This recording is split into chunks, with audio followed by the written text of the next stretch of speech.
What's going on YouTube? Got another knife review here for you. Today we're going to be looking at the Spyderco Rubicon.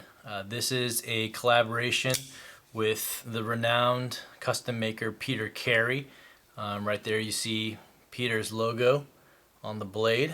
I'm doing this review with a little bit of angst because I recently passed up on the opportunity of getting a full dress Carey Vertigo that was on the forums, and I'm really bummed because Peter Carey's work is pretty phenomenal from what I've seen, and if this collaboration with Spyderco is any indication of how cool and how awesome his work is, then I just dropped the ball on that opportunity to get one. I mean, it was full mokume with presentation mother of pearl, with a Damasteel blade, Warncliffe style blade.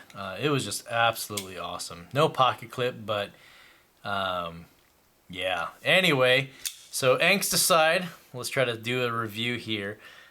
This came out over a year ago, I think, and really hit the knife scene by storm, I feel like, because we were getting into, a production level knife that was made overseas in Taichung, Taiwan, that was hitting over, the $300 mark. And MSRP obviously, is always going to be inflated, but at $500, it definitely made people balk at the possibility of getting this knife. And why would a knife that's 3 inches long, in terms of a blade, so it's a small size blade, why would it command such a high price? I think the Southern as well was a little bit like that when it first came out, but with these big names like Brad Southern or Peter Carey, was it just a name, of the knife, or with the collaboration, or really was it the quality? Southern's, by now the prices have dropped significantly, not because it's a bad knife. I mean, you're talking about 204 piece steel from Carpenter, titanium frame lock and liner, just a really unique design, still a great production knife. When it first came out, I thought it was one of the best production knives that I'd ever encountered, and it's still probably top 5 in my opinion, in terms of steel and materials and what you get for the price.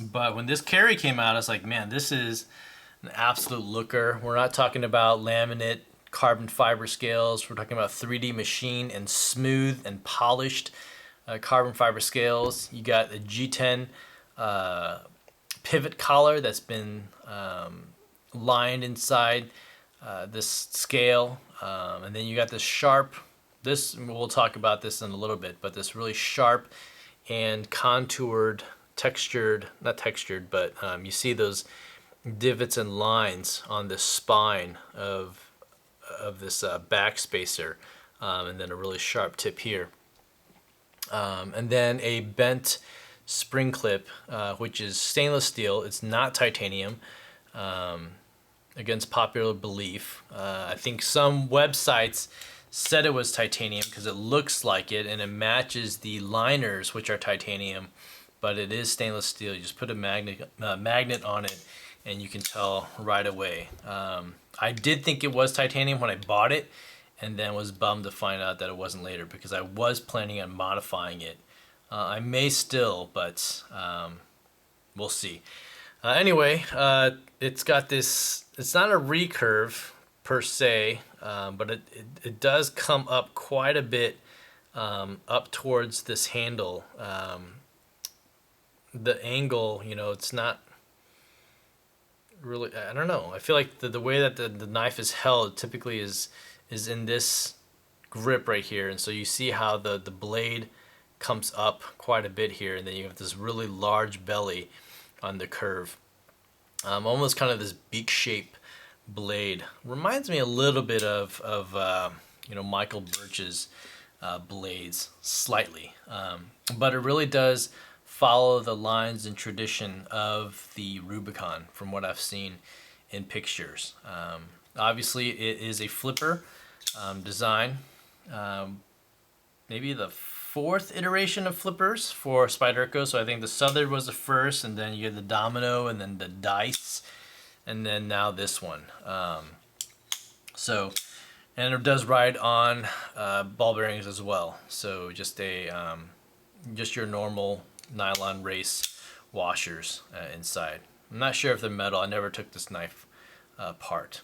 You also even have a decorative pivot within, so that's something new for Spyderco. Typically you just get these normal looking rounded screws on the pivot, but for these they just went all out. I think my bud Austin, Epic Snuggle Bunny, it's something I haven't done in a long time, but I think when I first started this channel, we had a lot of like shout outs and all that stuff. And if you guys aren't checking out Epic Snuggle Bunny, his channel, go check it out. Austin has a great page. I feel like he's one of the up and coming YouTuber viewers. He's gonna take our place hopefully eventually soon. But definitely getting a lot of subscribers on his own accord. But if it helps his channel, hopefully it will. So yeah, make sure you guys subscribe to his channel because he's putting out a lot of really great reviews. I think he's a lot more eloquent than I am. And he's been getting a lot of cool knives as well. So anyway, where do we start? Yeah, so you've got titanium liners, carbon fiber, just incredible smoothness. There's, on my knife, there's no stick whatsoever. To have a flipper knife that is this smooth, that really falls down this well, on the bearings, that's always a testament. That's one of the ways that you kind of test if this thing is well built, with no blade play up and down or side to side whatsoever. I mean, the people in Taiwan in this plant are just rocking the quality of Spyderco, and I'm not ashamed to say that. I really feel like this plant, Sevi just said, on his Sage reviews recently, that these Taichung Taiwan plants I think are better than the Golden Colorado ones. They're better than the Seki City ones. So I mean, their stuff is some of the best, in terms of production. This knife, like I said, it was $300. I actually got it for I think $200 on the secondary market. I kind of lucked out on that one, and I was blown away by this knife, to be quite honest.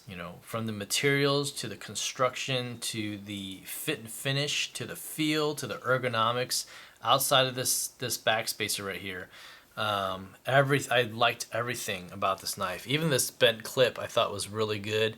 I think they did a good job of kind of reproducing what Peter Carey's style was on this knife. So again, that was pretty impressive. I'm not a huge fan of the orange, the way it contrasts with, it really sticks out. It's not a huge deal, but yeah, I would have preferred to see like a blue or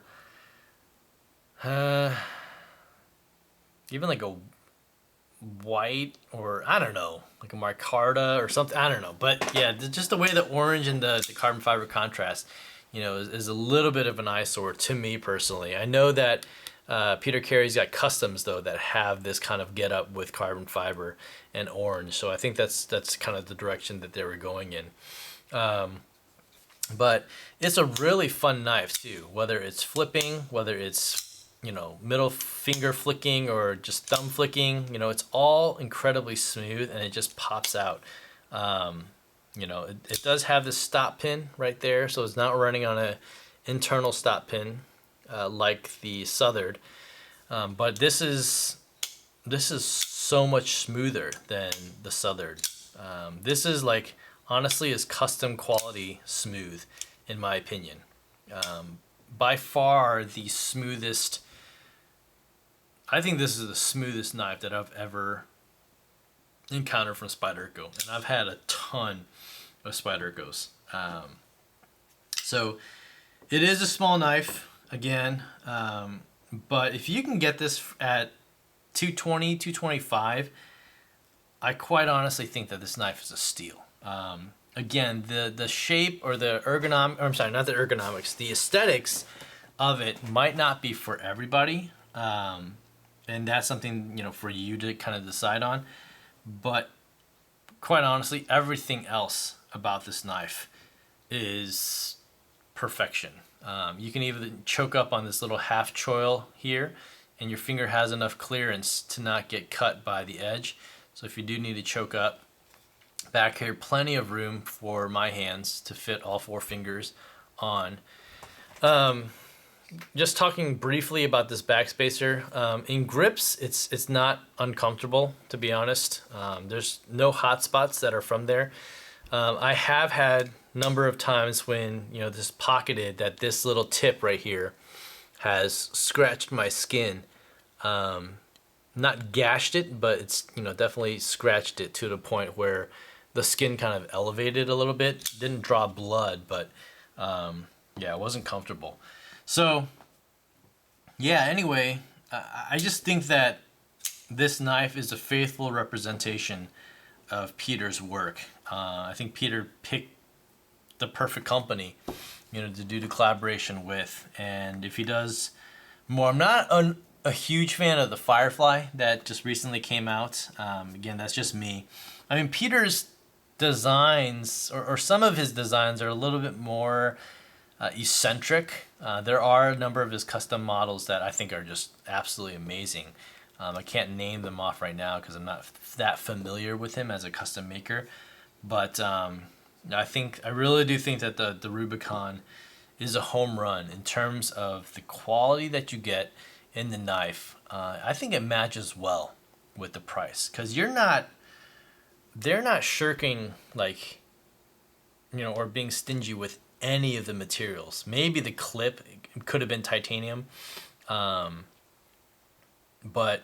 yeah, S30V at that price, you know, I mean, you're getting customs that are you know, just using S30V or CPM 154. So that's nothing great, but, you know, it's not 204P like you got in the Southern, but it's okay. You know, it's still a good cutting steel. It's going to hold an edge decently.